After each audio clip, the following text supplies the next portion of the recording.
Audra McDonald, a highly acclaimed performer known for her extraordinary talent on stage and screen, has courageously shared a profoundly personal and challenging period from her early adulthood. At the age of 20, while pursuing her studies at one of the most prestigious performing arts institutions in the world, she faced an overwhelming mental health crisis that led to a suicide attempt and a subsequent stay in a psychiatric facility. This revelation highlights the intense pressures that even the most gifted individuals can encounter when chasing their dreams, especially in an environment that demands perfection and conformity. Her journey began with a lifelong aspiration to grace the Broadway stage, where she could weave narratives through the powerful combination of music and raw emotion. This dream had been the driving force behind her dedication and hard work for years. Achieving admission to this elite school represented the pinnacle of success, a moment when she was seemingly on the cusp of everything she had ever wanted. Yet, paradoxically, it was during this time of apparent triumph that she felt the most disconnected from her true self. The training she received focused on molding her voice and style into something that aligned with traditional expectations, but it did not resonate with the authentic artist she knew herself to be. This fundamental mismatch created a deep internal conflict, one that slowly eroded her sense of identity and purpose. The rigorous demands of the program exacerbated underlying issues with anxiety and depression that she had battled for some time. The constant scrutiny, the need to perform flawlessly, and the isolation of being in a new city far from familiar support systems all contributed to a mounting sense of despair. What made it even more difficult was her reluctance to seek help or admit vulnerability. Pride played a significant role. After all, she had fought tirelessly to earn her place there, overcoming numerous obstacles along the way. To acknowledge that she was struggling felt like a betrayal of her own resilience and determination. She pushed through days with a facade of normalcy, forcing smiles and light-hearted jokes to mask the turmoil brewing inside. But beneath the surface, her mind was becoming an increasingly hostile place, filled with scrambled thoughts and relentless self-doubt. The pressure was not just exhausting, it was corrosive. It chipped away at her mental fortifications, turning everyday challenges into insurmountable barriers. Nights became particularly harrowing, as the weight of unspoken pain intensified in the quiet hours. One evening, the accumulation of all this suffering reached a breaking point. In a moment of utter desperation, she made the heartbreaking decision to end her life by slitting her wrist. Fortunately, in the aftermath of this act, a glimmer of survival instinct emerged. She reached out for help by contacting the Director of Student Affairs, a figure who provided immediate compassion and intervention.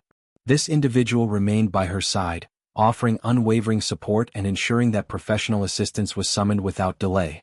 It was this timely act of kindness and quick response that ultimately saved her life, pulling her back from the brink. Following the incident, she was admitted to a specialized psychiatric hospital for a full month of intensive care and observation. The initial days there were marked by profound disorientation and a loss of self. The environment, though safe and structured, felt alien and overwhelming. She grappled with questions about her identity, wondering who she had become amid the chaos. This period stands as one of the darkest chapters in her life story, a time when hope seemed distant and recovery uncertain. However, it also marked the pivotal starting point of her path toward healing. The structured support, medical interventions, and therapeutic environment provided the foundation she desperately needed to begin rebuilding. A key aspect of her treatment involved medication, which she credits with playing a crucial role in stabilizing her condition. At that critical juncture, these pharmacological tools were essential for protecting her from further harm and allowing her mind the space to start mending. She emphasizes the importance of recognizing when such interventions are necessary, dispelling any stigma around relying on them during acute crises. Medication, in her experience, was not a sign of weakness but a vital lifeline that bridged the gap between despair and the possibility of recovery.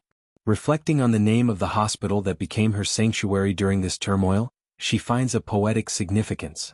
The idea of grace, embedded in its title, now resonates deeply with her. Back then, the concept of grace, both receiving it from others and extending it to herself, was foreign. She was harsh in her self-judgment, unforgiving of her perceived failures. But with the passage of time and through extensive therapy, her perspective has shifted dramatically. Grace, she now understands, was always present, waiting patiently for her to embrace it. It manifested in the compassion of those who helped her, in the resilience she discovered within, and in the gradual acceptance of her imperfections. Today, as a mother and stepmother, she looks back on this experience with a blend of gratitude and hard-won wisdom. She shares a young daughter with her husband, and is a loving step-parent to his sons from a previous relationship. Family has become a cornerstone of her life, offering joy and purpose that reinforce her commitment to mental health advocacy. Her story underscores the transformative power of seeking help, the necessity of ongoing therapy, and the beauty of self-compassion. It took years of dedicated work to reach a place of true healing, but the journey has made her stronger and more empathetic. McDonald's openness serves as a beacon for others facing similar struggles. In a world that often glorifies success while ignoring the hidden costs, her vulnerability reminds everyone that even those who seem to have it all can battle invisible demons. The disconnect she felt between expectation and reality is a common thread in many lives, particularly in high-stakes creative fields. By speaking out, she normalizes conversations about anxiety, depression, and suicidal ideation, encouraging proactive steps toward wellness. Her career, marked by numerous accolades and groundbreaking performances, stands as testament to her recovery. From Broadway triumphs to television roles, she has channeled her experiences into art that touches hearts and sparks dialogue. The emotional depth she brings to her work is undoubtedly enriched by the trials she has overcome. This personal ordeal has not defined her but has shaped her into an advocate for mental health awareness, proving that from the deepest valleys, one can rise to even greater heights.